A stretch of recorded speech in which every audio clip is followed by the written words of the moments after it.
afternoon, everybody. Welcome on this wonderful day to celebrate a national icon and also, more importantly, a Commonwealth and a regional icon. Before we begin our program today, I'd like to thank all of our veterans, Gold Star families, current active duty service members, and first responders. Also want to thank members of our board of directors, including our President Emeritus, Carl Sueco, along with the Battleship Cove crew members who give so much of their free time to preserve and revitalize this museum. At this time, I'd like to introduce a few distinguished guests. This includes State Senator Mike Rush, who is with us today in the capacity of as Commander Rush, U.S. Navy. With him is the Naval Reserve Office of Naval Intelligence out of Newport, Rhode Island. We welcome them.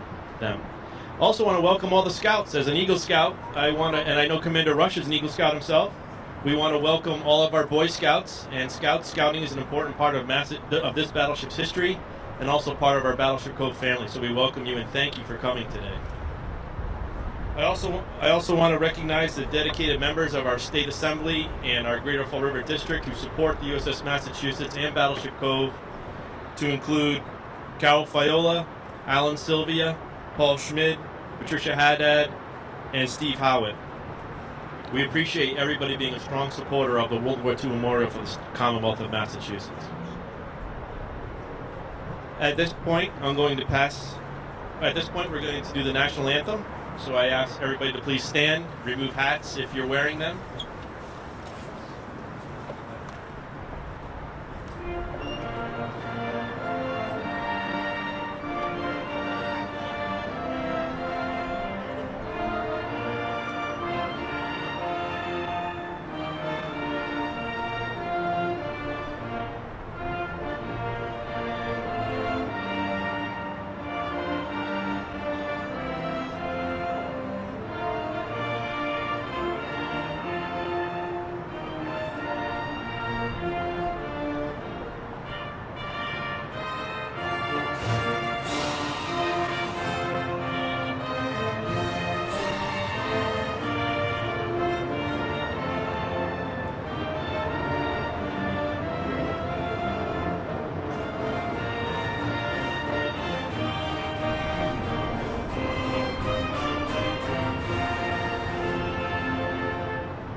Thank you very much. You may be seated. I'd also be amiss to not recognize the Living History Group, who is manning the rails in period uniform, both Marine Corps, female service members, and U.S. Navy sailors. So thank you, folks, for being part of our Battleship Cove family and supporting us this day.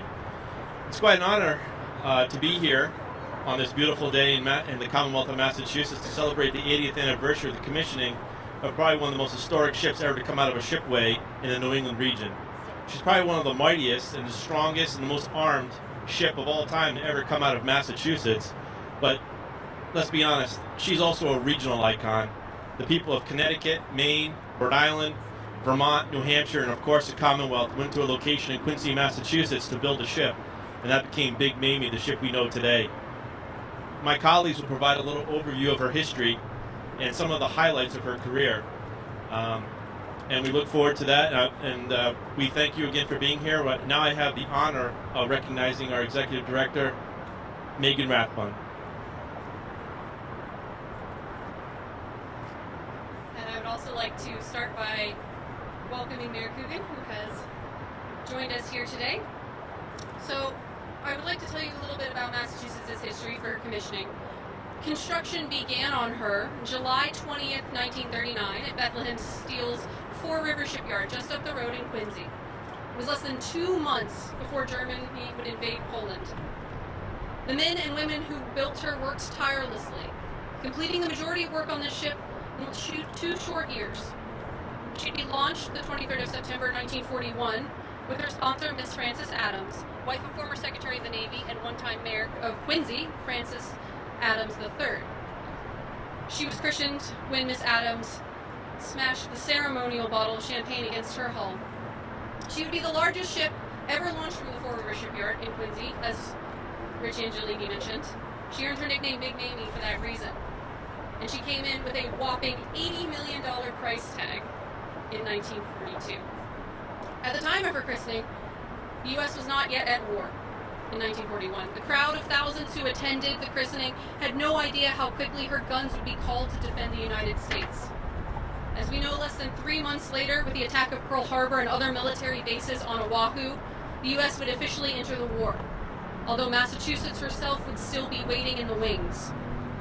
Final preparations and fitting out continued on Massachusetts until the 12th of May, 1942, 80 years and 2 days prior to today. The morning of her commissioning ceremony, her commissioning pennant was raised and she officially became a United States ship, with thousands of sailors now calling her home. Today, our Living History Detachment, wearing the same uniforms as Big Mamie's sailors, are raising a replica pennant aboard the Massachusetts in her honor. And if you can see it, it will be up behind me.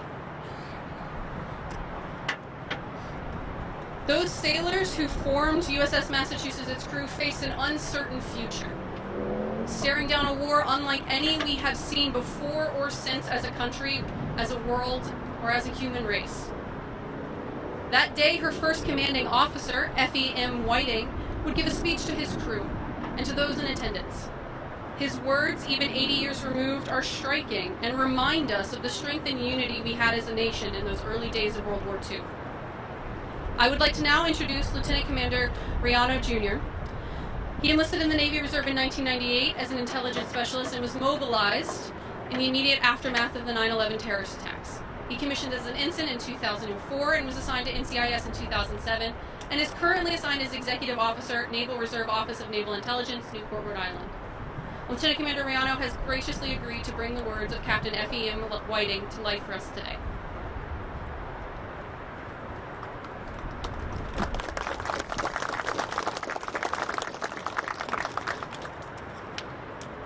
At this time, which is the only opportunity I shall have to address the entire crew, I wish to lay down the policy of this vessel. I do not think this ship is just a battleship. She is more. She is the Massachusetts. Let me tell you what I mean by that. The Massachusetts had been built had built into her the intestinal fortitude of the Pilgrim Fathers, the watchfulness of Paul Revere, the discipline of Bunker Hill, the education of John Harvard. The ancestors of the men who built her built the first American ship ever to sail around the world.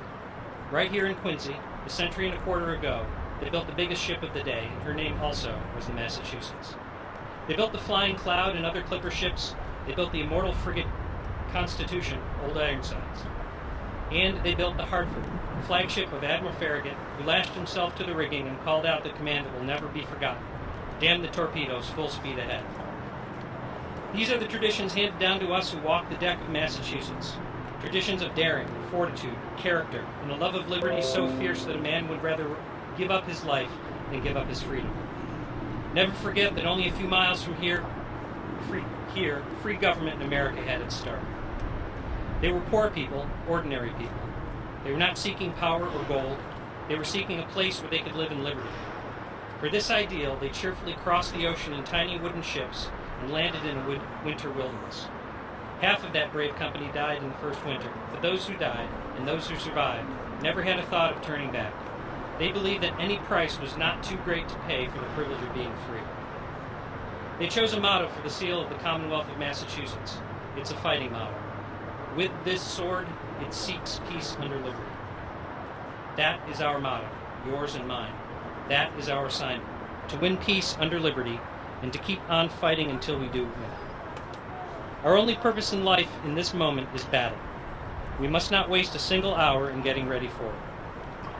I quoted a minute ago some American words that I like. Damn the torpedoes, full speed ahead. I shall close with some famous words that I do not like. Don't give up the ship. Those words were uttered by one of the bravest men who ever wore the uniform of the American Navy, your uniform and mine, Captain James Lawrence. I honor him, but I resent the words because they were uttered at the end of a fight in which he and his men did not have a chance. They were the words of a dying captain on a sinking ship, spoken to a brave but untrained crew. Because they were untrained, they were doomed.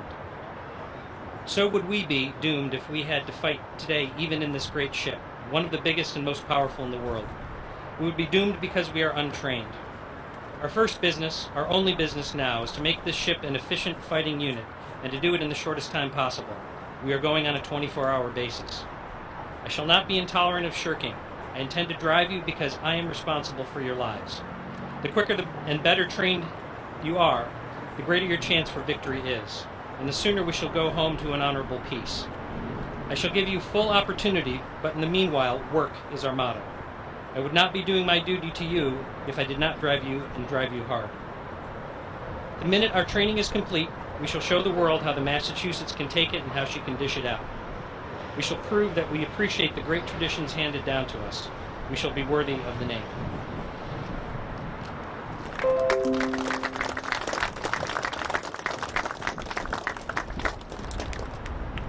Now I have the great pleasure to introduce our Chief Operating Officer and probably one of the most well-known battleship experts for U.S. battleships in the United States, at least in my opinion, Mr. Christopher Nardi.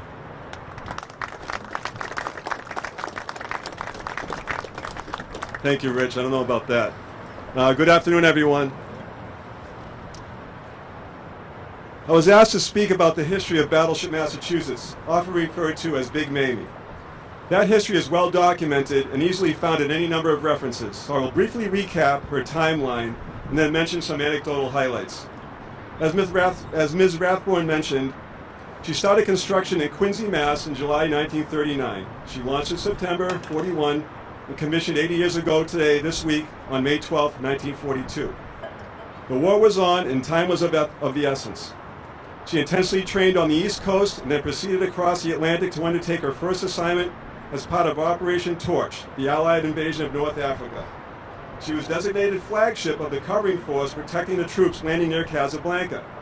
When the day was over, she had sunk or damaged at least 5 ships, fired over 700 16-inch rounds, been struck 3 times by enemy shells, one of which was right over here, and narrowly escaped a spread of 4 torpedoes. Her relatively green crew, who had just barely finished their shakedown cruise, performed commendably. After a brief yard period in Boston, BIG MAMIE headed to the Pacific in 1943. Thereafter, she spent her time protecting carriers and bombarding enemy shore installations as a member of the mighty island-hopping task forces that marched west.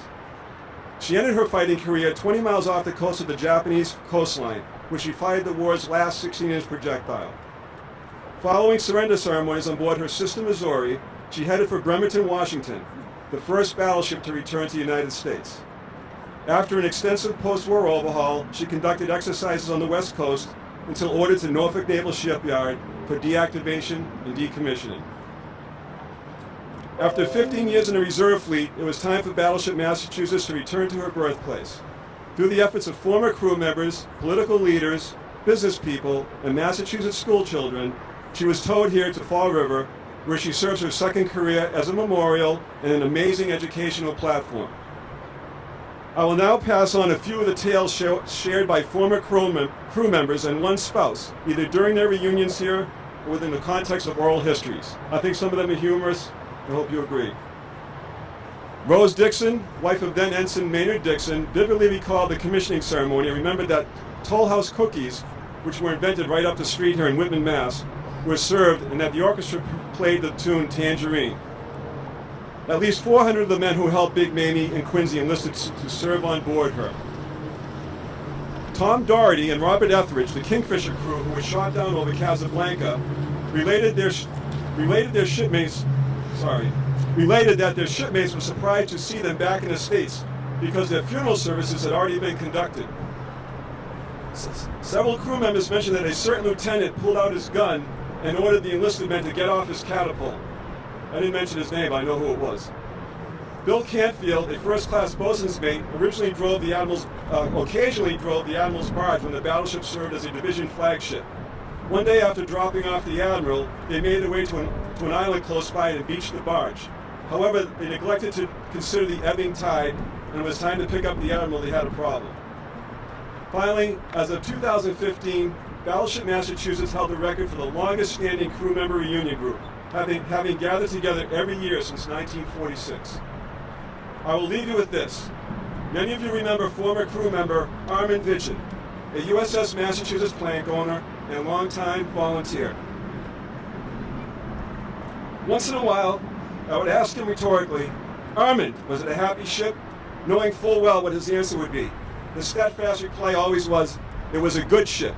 We were well trained and we knew what we were doing." The legacy of this ship is defined by those who built her, those who fought her, those who saved her, and all those who have served, currently serve, and will serve to protect our freedoms. Thank you.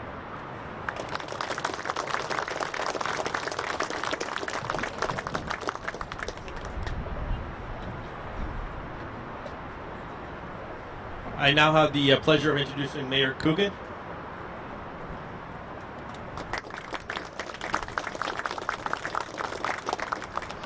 Obviously, the USS Massachusetts is a tourist attraction, but it's so much more than that. It's a beacon for the city of Fall River and for all of the veterans that served throughout all of the wars that the United States were involved in.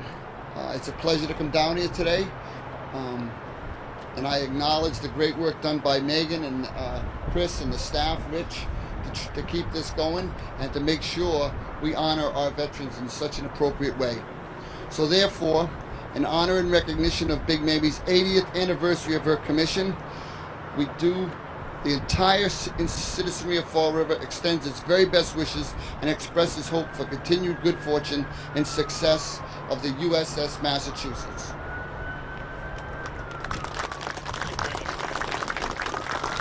Thank you very much, Mayor. We appreciate that. Megan, could I have you come back up to your second? Thank you for those kind words, Mayor. And as we're 80 years out from Massachusetts commissioning, the question is always, what's next?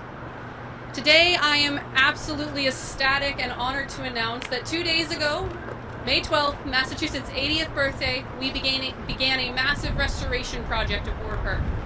This is done with the tireless thanks and support of Senators Rodrick and Rush, Commander Rush today, the Greater Fall River Legislative Delegation, including State Representatives Fiola, Sylvia Schmidt, Haddad, and Steve Howitt, but most importantly, thanks to everyone here. This massive project, paid for with the ARPA funding we received, will see Massachusetts undergo massive restoration. All of her waterways along the side of the ship, the stanchions that you see holding the lifelines, her fantail, and then from the deck we're standing on down to the water line will undergo preservation, restoration, and repainting. We are incredibly excited for this journey as Massachusetts turns 80, and we look forward to the next 80 years as an organization and as a memorial for all of those who were killed in action in World War II, who served aboard the Massachusetts, who served aboard any of our ships, both past and in the future. So I ask everyone today as you walk aboard these decks to reflect on those who served in World War II and then served in later conflicts, Korea, Vietnam, the Gulf, those who still serve today, to think about what they have sacrificed for all of us, to remember those who did not return, and to celebrate the victories that we have won and the freedoms that we have kept. Finally, as part of our ceremony today, we have something special, and we are incredibly honored to be able to have two ceremonies following this. If you stay with us, it is my honor to announce and introduce Commander Rush. He was born in Boston, Massachusetts. He successfully completed active duty basic training at the Navy Recruit Training Station in Orlando, Florida in 1994, and was assigned to the Naval Mobile Construction Battalion 27. He was selected for a deck commission as intelligence officer in 2004 and was assigned to the Joint Intelligence Center Central Command. He also deployed to Iraq in 2011 as a targeting officer with the 5th and 10th Group Army Special Forces to train and assist Iraq Counterterrorism Service. He currently serves as the Naval Reserve Office of Naval Intelligence, Newport, Rhode Island, and in his day job, he is the Majority Whip for the Massachusetts Senate and trustee of the Boston Public Library. Today, he will be conducting both a reenlistment and a promotion in just a second. For those who don't know, reenlistment is one of our oldest military traditions as a country. It was codified by the Continental Congress in 1775 and has only undergone a few changes, most recently just in 1962. So please, Commander Rush. Thank you very much, Megan. Attention to promotion. From Commanding Officer, Office of Naval Intelligence, Newport, Rhode Island, to IS-3, Ariana Dickerson Rodriguez, USN. Subject, the authority to assume the title and wear the uniform of a Petty Officer 3rd Class, reference Bupers 1430.16G. Per reference, you are hereby authorized to assume the title and wear the uniform of a Petty Officer 3rd Class, effective immediately. Your appointment carries with it the obligation that you exercise increased authority and willingly accept greater responsibility. Occupying now a position of greater authority, you must strive with renewed dedication towards the valued ideal of service with honor. You are charged with demonstrating a proper example of performance, morale, courage, and dedication to the Navy and the nation. Your every action must be governed by a strong sense of personal and moral responsibility in order that, by example and leadership, subordinates will contribute their utmost to the effectiveness and efficiency of the United States Navy. Per reference A, you're entitled to pay and other monetary allowances of a Petty Officer 3rd Class immediately. And lastly, congratulations.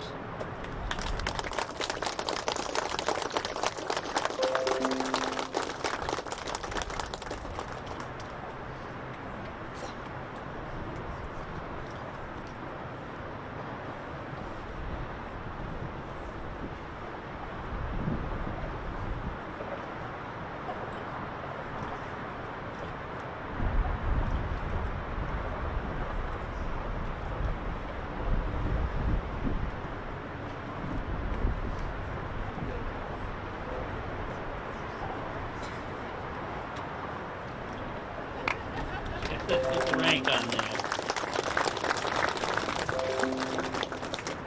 All right, attention to reenlistment. I'm going to ask Chief Torres to please step forward.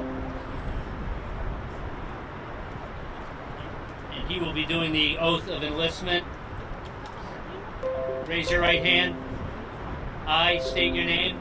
I, Joshua Torres, Do solemnly swear solemnly swear that I will support and defend that I will support and defend the Constitution of the United States the Constitution of the United States against all enemies, against all enemies, foreign and domestic, foreign and domestic, and that I will bear true faith and allegiance and I will bear true faith and allegiance to the same, same, and that I will obey and that I will obey the orders of the President of the United States the orders of the President of the United States and the orders of the officers appointed over me, and the orders of the officers appointed over me, according to regulations according to regulations and the Uniform Code the Uniform Code of Military Justice. Military Justice. So help me God. So help me God. Congratulations, Chief. Nice job. One last round of applause for these two sailors here. Thank you very much.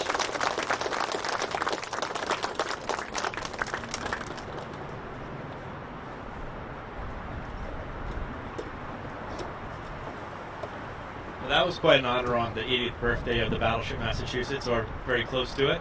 As you can see, the service of USS Massachusetts is really not complete. We've just completed the first 80 years. We're hoping for an infinite amount of years to make sure that this ship stays a memorial to the citizens of our country, New England, and this Commonwealth of Massachusetts. Just a few interesting historical points that I wanted to add on is that Big Mamie is actually the only battleship of the namesake of the state in which she was built to be housed in the state where she was built. And she's not just any battleship. We're celebrating, a lot of the ships are celebrating their 80th anniversary in the past recently, but 11 battle stars and 35 naval engagements, shooting down 18 aircraft and sinking 5 ships is quite a feat for any ship in the United States Navy.